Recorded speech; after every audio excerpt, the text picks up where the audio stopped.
Hi guys, welcome to Gardening with Stacy. We're just out here in the garden and I'm just checking to make sure everything got watered really well today. It seems that that's always one of those questions that people are always talking about and asking, how do I know how much to water? How do I know how much water my plant is getting? Um, well, Short answer is sometimes it might be a little bit of trial and error, and you're going to have to make adjustments as you go. But it's just paying attention to your plants. So, of course, if you were to research like yellow leaves, it's going to say that could be a sign of overwatering, or it could be a sign of underwatering. So, you really just need to be in your garden. You really just need to um, know that you're watering, and you might have to make adjustments as you go, but you'll eventually get it figured out. And just realize too that every plant is a little bit different. So some plants you might need to water more, some you might need to water less, but you learn that as you go as well. So with it getting hotter here in Arizona, and we really don't have any rain coming, I started to adjust my watering. We want to water less frequent but deep. So that means it needs to run for a little bit longer. So, and I could pivot this again. This is just what I'm doing right now to just make sure everything gets watered really well. But I'm gonna do anywhere between 30 and 45 minutes twice a week. So I have drippers going to all my tomato plants, all my peppers, but I want to make sure that they get watered very deeply. And when we say watered deeply, we're meaning we want it to go down about 8 inches, um, well past the roots. So that way, in those days that you're not watering, the tomato plant or pepper plant or whatever it is still getting the water. It's still getting it's able to access water because that water, when you watered, it went down deep past its roots. So you can either purchase a soil probe, which I don't have, or you can just use a screwdriver. And this is one way to just test your soil. So I watered this morning. You should always test it about an hour after you water, but I didn't do that today. So we're gonna test it right now.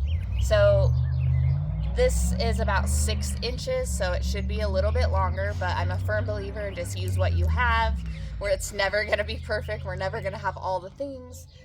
So what I'm going to do is I'm going to stick it in the soil and see if it gets all the way down.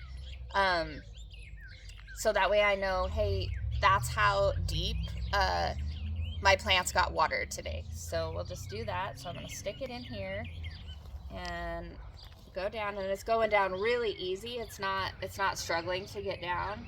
So I'm just gonna pull it. You can also feel, you're not gonna get your hand in the soil 8 inches deep, but you're gonna get down a couple inches, um, and you're gonna be able to know if it feels moist. Tomorrow and the next day you just want to keep paying attention. So you don't want to keep it saturated with water all the time. That's not good for the plants either. So you just want to pay attention when it starts feeling really dry. Then it's time to water again. So that's why sometimes you just don't have it's different for everyone. My yard can be different than your yard, but I just encourage you to keep at it. Find the system that works best for you. For me, we have a PVC pipe running, and then I have little drippers going, and I have a dripper going to each tomato plant, so I know that each tomato plant is getting watered deeply. And I do that for my pepper beds. And again, sometimes you come out, like today I came out, and in one of my beds, my green bean beds, I'm like, oh my gosh, the water was not getting spread out. It wasn't even. And so that'll be something that I have to adjust. But not a big deal. We just learn from that, and we make adjustments. We want the water to be consistent and deep. So, like for that bed that it wasn't getting water to the green beans, it wasn't consistent. There was an area where there was getting a lot of water, but then right next to it, it was completely dry, so no water was getting to that. That's not good. That's going to cause stress to my green beans, and they're not going to produce. So they're going to dry out easier. They might not make it through the summer. They probably won't make it through the summer anyway. It's more of a shorter season crop for me this time. But you want them to last as long as they can. So that will be something that I definitely fix, so that way they get the nutrients and water, because they have to have water. And you can't hand water for 45 minutes. You're not really gonna hand water and get the depth of water that is needed for the plants, especially here in Arizona when it does get over 100 degrees, 115. Our plants really just need some deep, consistent watering. Anyway, I hope that helps. If you have any questions, please let me know. If you have any suggestions for tomatoes, peppers, any other plants, like what you found is like just maybe a good time that you run your water for, even different ideas that you have for your watering systems, I would love to hear them, because I'm always like learning new things.